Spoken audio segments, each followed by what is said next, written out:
Hey, it's Coda163, and this is an update video. I have been in Taiwan for 4 months. Well, almost 4 months. Um, Before I came to Taiwan, I was freaking out. I was like, what did I get myself into? I don't know the language. I don't know the culture. I don't know the people I'm going to be living with.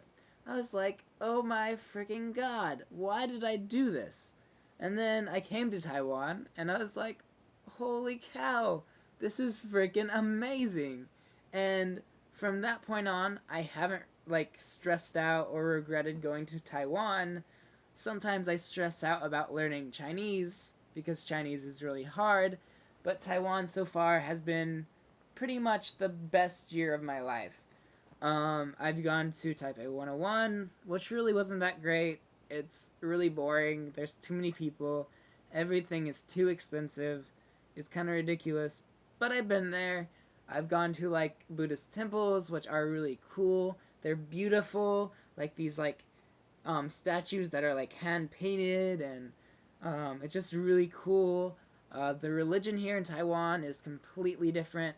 Some people believe in two religions, like Taoism and Buddhism, and sometimes they believe in just Taoism, and sometimes they only believe in Buddhism. Buddhism, everyone kind of understands it. It's kind of like a philosophy of reincarnation and karma, and if you do bad things will happen to you. If you're a bad person, you will live a few bad lives in the future. But Taoism is a religion that is mostly a Chinese religion. It is like an ancestral religion for Chinese people. It's more complicated. I don't really understand it as much, but it's interesting nonetheless.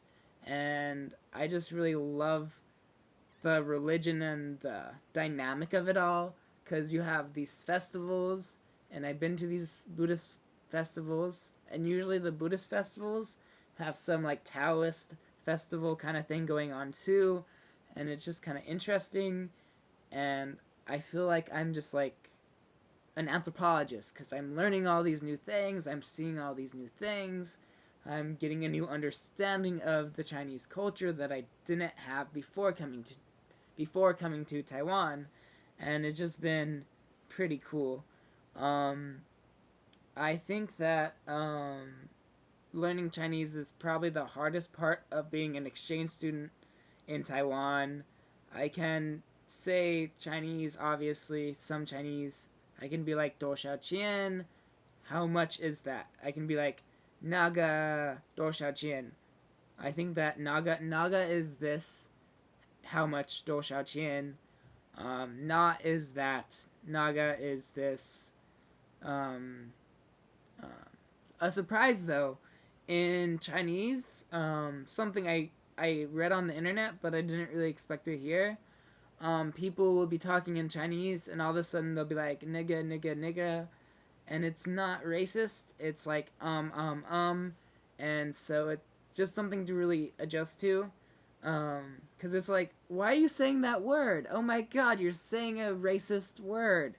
And then it's like, no, you're not saying a racist word. You're speaking a Chinese word that is or it can also have another meaning, but usually in Chinese, if you say that word, it's like um um um.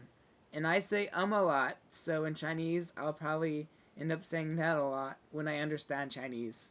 Um, it's just kind of been hard to learn.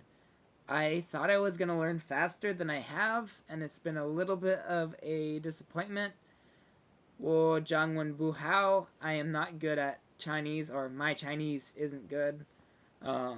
But it's improving, and I look forward to being able to speak Chinese fluently.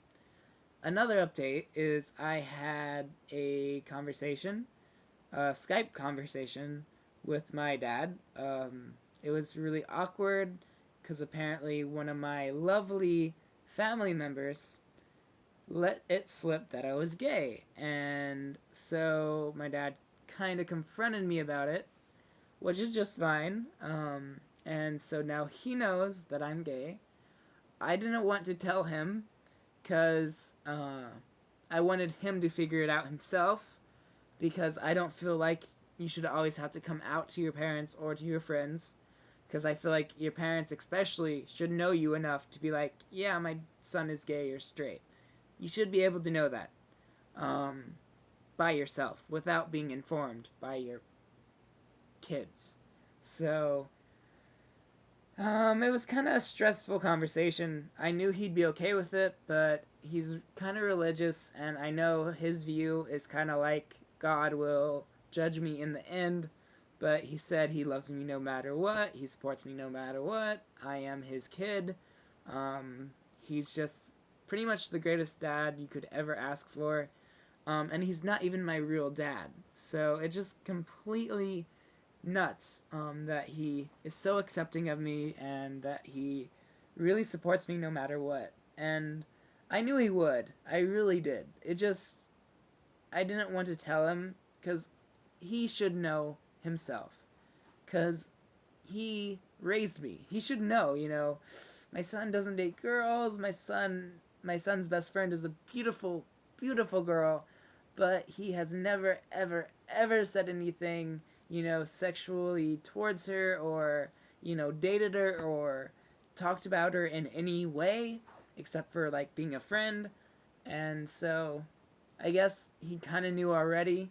He did say he did say he suspected it, but he never really wanted to say anything, because, you know, if you say, son, are you gay? And your son isn't gay, he might get a little upset. So, me and him just kind of had a miscommunication for a long time. And thankfully, I don't think it really affected our relationship. But, I can now finally say that everyone that is important to me knows that I'm gay. People in Taiwan don't really know, like other exchange students do, and some friends in Taiwan, some of my Taiwanese friends, sorry, know that I'm gay, but Taiwan is a more conservative country, because it's Asian, and so I've been kind of careful about who I tell, because I don't want my exchange to fall apart. But I think in the next few months I will start telling more and more people, because I don't believe that it should affect my exchange, and if it does, I will fight for my right to be an exchange student, and I will fight against discrimination based on sexual orientation, because it is not right, and um, if I don't make a stand for it, no one will. So yeah, I will talk to you guys later. Bye.